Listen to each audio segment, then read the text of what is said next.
Je donne la parole à Monsieur Schaffhauser pour 2 minutes.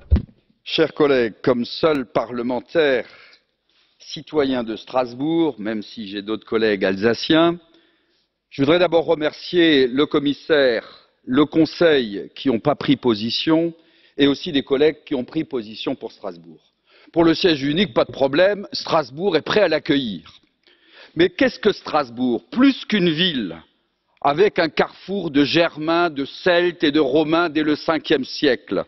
C'est le lieu de toutes les royautés et pouvoirs qui ont fait l'Europe des peuples et des civilisations. Carolingiens, Capétiens, Saint-Empire des Hohenstaufen et des Habsbourg, ceux-ci dans la lignée de Saint-Odile et d'Aldaric.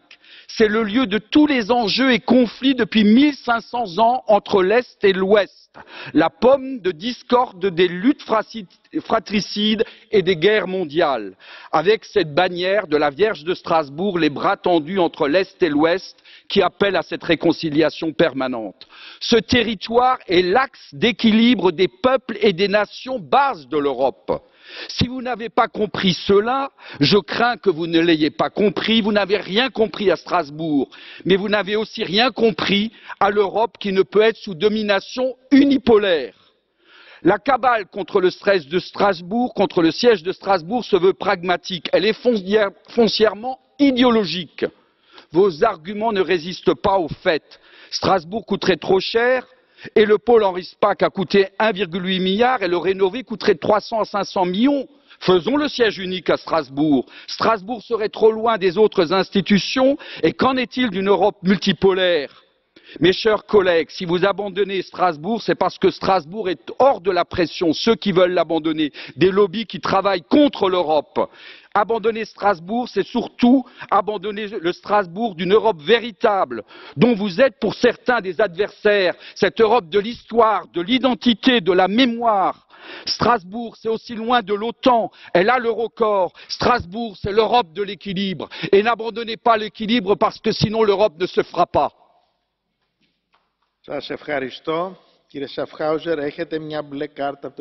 Merci, Monsieur Schaffhauser. Vous avez un carton bleu. Monsieur Polčák voudrait vous poser une question. Vous l'acceptez?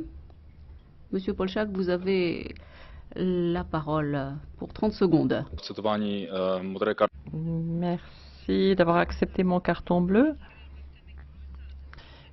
Alors, j'aimerais dire quelque chose. Vous critiquez toujours le manque d'économie de ce double siège. Vous pensez que Strasbourg est prête à devenir le siège unique du Parlement européen? Alors, pourriez-vous me dire quelles économies on obtiendrait si tout le monde faisait le voyage jusqu'ici, le Conseil, la Commission, etc. Quelles économies? Dans l'Europe que je vois, personnellement, en étant un Européen, mais un Européen particulier, j'ai toujours été pour l'Europe des États, l'Europe des nations, eh bien, je pense qu'il y a effectivement une place pour un Conseil, à une Commission qui est réduite à un secrétariat du Conseil, et que la place de cette nouvelle Europe pourrait être accueillie à Strasbourg. Je reconnais que nous avons des efforts à faire au niveau du transport, mais ces efforts seront faits. Je reconnais que pour cela, Bruxelles a un avantage, mais ce n'est pas la raison en termes d'économie, car il est tout à fait possible, je le dis, de mettre toutes les institutions à Strasbourg si on veut faire des économies.